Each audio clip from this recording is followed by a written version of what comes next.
Welcome to England, Mr. David. Hello, I'm Alex Brightman, and I am an actor and a writer and a voice actor. I play Chris David, who's an American who inherits this crumbling old British hotel. So There Are No Ghosts at the Grand is this crazy, amazing mix of genres. First person, story-driven mystery with ghosts, renovation, and musical numbers. Let me welcome you to the Grand, a hotel famous across the land. And during the day, you're fixing it up, kind of with like painting walls, scraping wallpaper, blasting gunk with a sandblaster. But at night, the whole place changes completely. The hotel's crawling with ghosts, monsters, creepy stuff, and the same tools you were using to renovate, now you're using them to fight back. The paint sprayer is now a weapon. Furniture cannon now starts doing damage and it gets nuts. Totally wild. But the clock's ticking. You've got 30 days, 30 nights to get the job done before things unravel completely.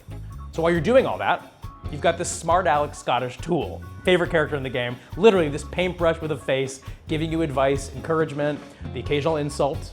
When you said bring the Grand back to life, is this what you meant? No, I meant get a wee lick of paint, son, not summon all this shit. Outside the hotel, the whole setting is this seaside town to explore. Little shops, winding streets, fishing boats, even this rusty scooter. You'll see. It's all charming and weird, kind of full of secrets. And by the way, speaking of musical numbers, this game's got ghosts, renovation tools, haunted hotel rooms.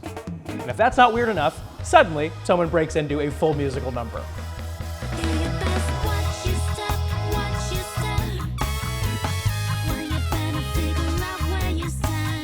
Ska songs, punk stuff, jazz, and it's not just for show.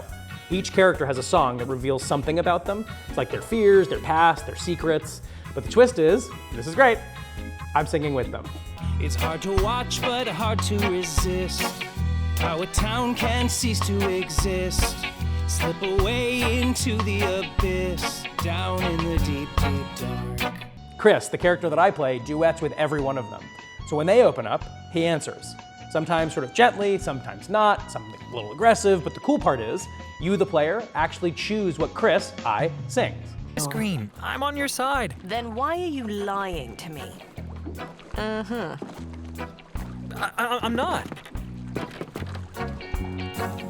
His verses change the tone of the song sometimes or push it in a different direction. You're shaping the conversation through music. For someone like me who loves theater and music and weird storytelling, this is honestly one of my favorite parts of the game. It makes it completely unique and fascinating. You get these moments where someone's telling you this world lore in song, and then you, as Chris, sing back. And so it starts to shape the story. So it's got everything, a bit of horror, a little comedy, a little musical stuff, and somehow it completely works. So, you're the new owner of the Grand Hotel, huh? I'm not staying. I'm just here to sell the place. Well, I hope you do better than the last guy. He disappeared, you know. My father? Yeah, I know. So I play Chris David. He's an American, which I know a lot about. He inherits this old, sort of half-collapsed hotel on the English coast, the Grand, from a father he never knew. He shows up and he just thinks he's gonna renovate the place. Really, he's there chasing something deeper. Chris has his own secret mission that not even the player is fully aware of. He's searching for something, breaking into places, stealing stuff at night, whilst during the day, he just renovates the Grand and acts like everything is normal. So everyone in the town thinks they've got him figured out. This brash American guy who doesn't belong here. But Chris is misjudging them too. The ghosts, the villagers, the hotel itself, none of it is what it first seems. And what makes this really fun to play is that he's not always honest with you or with himself. It's a good idea to keep the cop close. Be careful. One background check and you're done. Yes, I know. I'm gonna need them to trust me if we're gonna pull this off. But don't worry, they don't suspect anything. He does this thing that players don't see. He's unreliable, he's secretive, and half the time you're not even really sure what he's seeing is actually real. But he also has heart. He's trying to make sense of this place and of himself. And slowly, through these ghost hunts and these weird musical numbers and strange encounters, you start to slowly see the truth come eking through.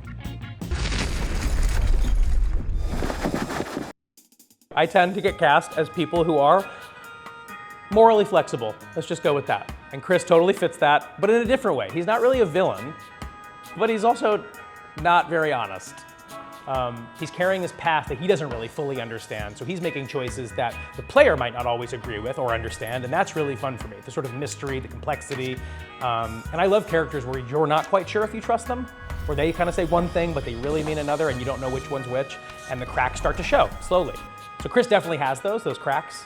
He's not evil, but he's just complicated, he's layered. So yeah, it has been a real blast playing someone who is trying to do the right thing, but also kind of doing a bunch of sketchy stuff behind your back. I'm not here to renovate and decorate. I'm here to investigate. And to help me, I've got a talking cat. You're the one doing all the talking here, mate. And a set of power tools that also talk. Well, hello there. I'm Robert C. McBrushy. It is also a blast to be working beside Nick Brushy. And am I allowed to say who that? No, I'm not allowed to say who's playing it. Then I won't, okay, I won't. I'm getting a lot of this, don't say it. But he's this talking power tool, Nick Brushy, who helps you throughout the game. He's a grumpy, Scottish, mildly passive-aggressive, sort of machine type thing. And he's very good at getting paint off of a wall. And whoever's voicing him, total legend. You're going to love it. Mark my words. It's really